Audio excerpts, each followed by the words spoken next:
Hey, what's going on? Luke here. For today's video, we're going to be doing another Rugby League Level 4 simulation. This time it's Finals Week 2, Game 2. It's the Penrith Panthers taking on the Parramatta Eels. Now, last week, the Panthers, they went down to the Rabbitohs. It was a pretty tight contest, but the Parramatta Eels, they actually got a pretty good win, albeit a little bit controversial, but they got a win over the Knights. Now, we know Rugby League Level 4 can be quite random, can be quite unpredictable. We've seen that by the results in the past of these simulations and then what happens in real life. Sometimes it turns out to be true, sometimes it doesn't. Look at State of Origin. In the first game, it predicted an absolute flogging for New South Wales, and that's exactly what happened. Meanwhile, look at last night. The game predicted a Roosters win, and well, that didn't happen. Anyways, we're about to jump onto Rugby League Level 4, but before we do that, I just want to take the time to say, if you do happen to enjoy this video, make sure you go ahead and smash the like button and subscribe to the channel. If you're new around here, just make sure to use the notification bell. Don't miss any of my videos. Don't rely on the sub boxes. Use the notification bell and never miss any of my videos. Also, while you're at it, give me a follow on social media. It's on the screen right now. It's Mr. Luke and YT for the most part. My Facebook is Mr. Luke, but everything else is Mr. Luke and YT. Just go ahead, give me a follow, give me an ad, do that sort of stuff. And now we can jump on Rugby League Level 4 and watch the simulation. Alrighty, we are on Rugby League Level 4. Same match settings as always for these simulations. 10-minute halves, virtual difficulty. Let's jump into the game. So here we have it, the Penrith Panthers up against the Parramatta Eels. This should be a fantastic game in real life. You have Penrith, who haven't been in the best of form. You have Parramatta, who also haven't been in the greatest of form. They picked up a big win a couple of weeks ago, but apart from that, they haven't really done a hell of a lot. This Parramatta side is fairly strong, although I will say the forward pack is a little bit strange. You've got Ryan Madison on the bench. Apparently Bryce Cartwright injured as well. And in terms of picking their best team, I'm not sure it is the best side, but here's the Penrith side. This is definitely their best side. And I will say, I know that Brian Toyer is actually ruled out, but I didn't know who they were going to chuck in. I think Brent Nathan. The rest of the side, absolutely fantastic. Their bench is super strong as well, which is a big plus for Penrith. So Mitchell Moses, to get the game underway, just want to point out once again, has one of the best character models on the game in terms of actually looking like how he actually looks.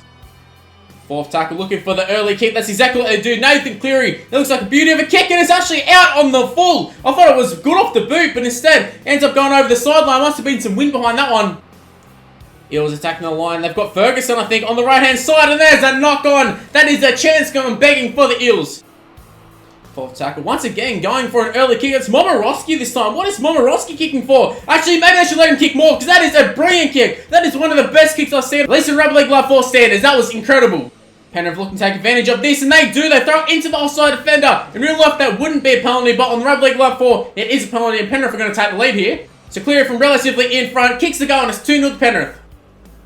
Penrith coming down their own end, not struggling a little bit to get out of their own end. Just some opportunities from the Eels get them out of trouble, but that's a nice little run there from Moses Leota.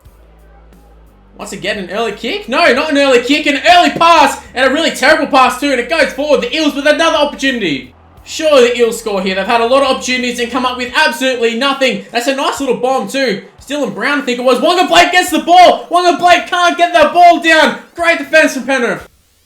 Fourth tackle for the Eels going to the right-hand side. It's Blake Ferguson going through a gap there. Gets a pass away. Isaiah Papali'i. Can he go the distance? No, he can't. A nice tackle by Penrith. Nice cover up the fence. Can they go on with it though? That is the question. Fifth tackle, what are they going to do here? Nathan Brown gets the ball, palms off a player. Can he get the offer? Yes, he does. It's Ray Stone. The hooker Ray Stone, I just want to point out. He just falls marginally short, but the Eels go very, very close. Surely they score soon.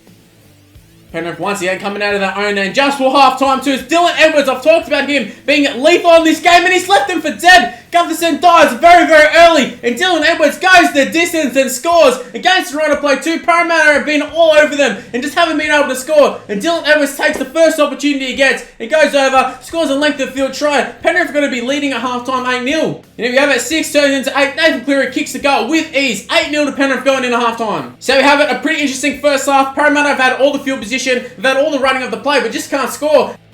Nathan Cleary get the second half underway. There we go. Can Penrith run on with it? Will Parramatta mount a comeback? Actually, I think the more likely scenario is that the game just sort of dries up a little bit. Penrith just hold on and actually going for attack. He's Dylan Edwards onto the end of it. Dylan Edwards gets onto the end of the grabber, runs through and scores the second try of the game. He's actually in front of Parramatta. He scored 2 tries. He's doing all of the scoring. He's scoring the tries. Cleary's kicking the goals. It's a Cleary and Edwards show. Here I was talking about the game drying up, and very, very early on, Dylan Edwards scores. The first half took ages for the first try. This second half, not so much.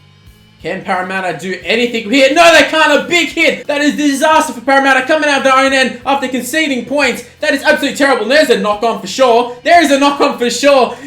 Great stuff, Rugby League Live 4. That's definitely a knock on there. At least if I do it anyways. Can Penrith score? Going to the right. Surely they score. Isaiah Yo, it's over. How easy is that? Literally just pass it to the right and he goes over untouched. I don't understand how that happens. On Rugby League Live 4, when I take the line, you get driven back every time. And Nathan Cleary converts to extras, and all of a sudden, this game is absolutely blown out. I was talking about things drying up in the second half, and all of a sudden, it's 20-0.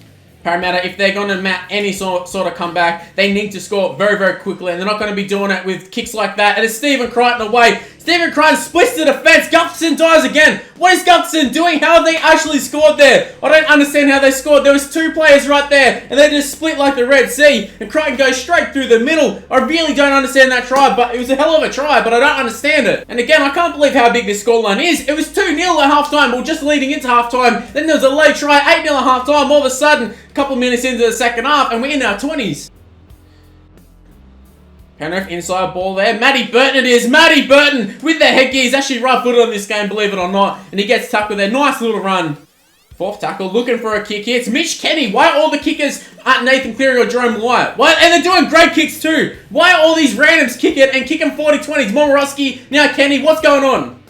They're going to the left here. How easy is that? He's just kicked the 40-20. They've just passed it straight to him. Wasn't even paying attention. I just figured it was over and done with. I thought they'd take a simple hit up. Instead, Parramatta just part once again. Just let them run straight through untouched. That's the third try that they've gone through untouched. Maybe even the Edwards tries too have been untouched. This has been so easy for Penrith. And 30 becomes 32. Who would have thought this would be the scoreline? Maybe this is going to be the scoreline in real life. Probably not, but maybe.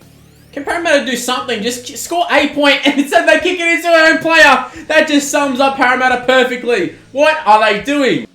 Can Penrith score one last try before full time? Looks like they're going to do it. It's Mitch Kenny again. Mitch Kenny has gone through and scored his second try. We had Dylan Edwards score a double and Mitch Kenny scoring a double, and likely doubles too. I know Dylan Edwards is a fullback, but Mitch Kenny definitely unlikely. I can't believe this. I cannot believe this. Most of the time when I do these simulations, they're super low scoring. There's not many points scored. That's why I have to up the time frames of playing. Usually I play with 7. When I do simulations, I do 10-minute halves because not much happens. But instead, a lot of stuff's happened in this game, that's for sure. A huge scoreline. Penrith absolutely flogged the Eels. Is that going to happen in real life? Let me know in the comment section below. Anyways, that has been the Rugby League Live 4 simulation. Hopefully you did enjoy it. If you did, make sure you go ahead and smash the like button and subscribe to the channel if you're new around here. Also, make sure to use the notification bell. Don't rely on the sub boxes. Use the notification bell and never miss any of my videos. Also, give me a follow on social media. It's on the screen right now. It's Mr. Luke and YT for the most part. My Facebook is Mr. Luke, but everything else is Mr. Luke and YT. So go ahead, give me a follow, give me an ad, do all that sort of stuff. And stay tuned for more content on the channel. In particular, over the final series, you don't want to be missing any of my videos. So like I said, stay tuned. And that's where this one's going to end. Thanks for watching, and I'll see you in the next one. See yous.